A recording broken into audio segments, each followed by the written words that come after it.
Hello friends, आज मैं squad skate सिर्फ 2 स्टेप में सिखाऊंगा। तो चलिए वीडियो स्टार्ट करते हैं। ये है स्क्वाड स्केट। इसका पहिया रोलर स्केट से ज़्यादा घूमते हैं, जिसकी वजह से रोलर के मुकाबले स्क्वाड स्केट ज़्यादा भागते हैं। उस वजह से जो बिगिनर है वो इस पर खड़े भी नहीं रह पाते। लेकिन हर बंदा पैसे वाला नहीं होता कि पहले रोलर खरीदे सीखे फिर स्क्वाड स्केट खरीदे। उस वजह से मैं रोलर को स्किप करके सीधा स्क्वाड स्केट सिखाऊंगा, वो भी आसान 2 स्टेप में। जैसा कि आप वीडियो में देख पा रहे हैं, मैंने एक पुश लिया और स्क्वाड स्केट चलते ही जा रहे हैं। इस पे डायरेक्ट आप खड़े नहीं रह पाएंगे। इसके लिए पहले आपको घास वाली जगह ढूंढनी पड़ेगी। अब हम पहुंच गए हैं घास वाली जगह पे।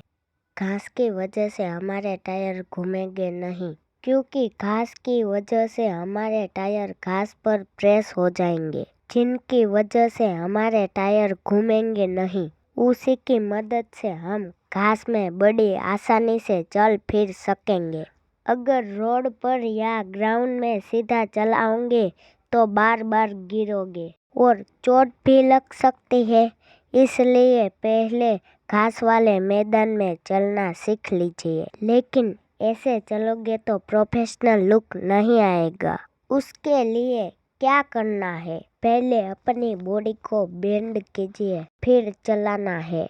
इस तरह से चलना है जिनसे आगे जाके जब आप स्केट चलाएंगे तो वही प्रोफेशनल वाला लुक मिलेगा। इसलिए बॉडी को बेंड करके चलाना बहुत ज़रूरी है। जैसे ही आप बॉडी को बेंड करके घास में अच्छे से चलाना सीख जाए, 1 2 1 2 1 2 1 2, और इस प्रैक्टिस को आपको हर रोज करना है। इनमें फ़ायदा ये होगा कि आपका लुक और बैलेंस अच्छा हो जाएगा। ये है हमारा पहला स्टेप। पहले स्टेप में आप परफेक्ट हो जाओ तो फिर दूसरे स्टेप की ओर आगे बढ़ते हैं। अब दूसरे स्टेप में करना क्या है, जो आप पहले स्टेप में चल रहे थे उसकी जगह अब हमें पैरों को हल्का हल्का धक्का लगाना है, जिससे स्केट हल्के हल्के चलेंगे। इस स्टेप की भी प्रैक्टिस करते रहिए ताकि थोड़े दिनों में आप स्क्वाड स्केट धीरे धीरे चलाना सीख जाए। इन सब में सबसे ज़्यादा प्रैक्टिस की ज़रूरत है। आप जितनी ज़्यादा प्रैक्टिस करेंगे उतना अच्छा रिजल्ट मिलेगा। और घास में स्केटिंग सीखने का बढ़िया फ़ायदा ये है कि आपके गिरने के चांस बहुत कम हो जाते हैं और गिरोगे तब भी चोट नहीं लगेगी। अगर यही प्रैक्टिस रोड पर या ग्राउंड में करेंगे तो गिरने के चांस बहुत ज़्यादा रहेंगे और चोट भी लग सकती है।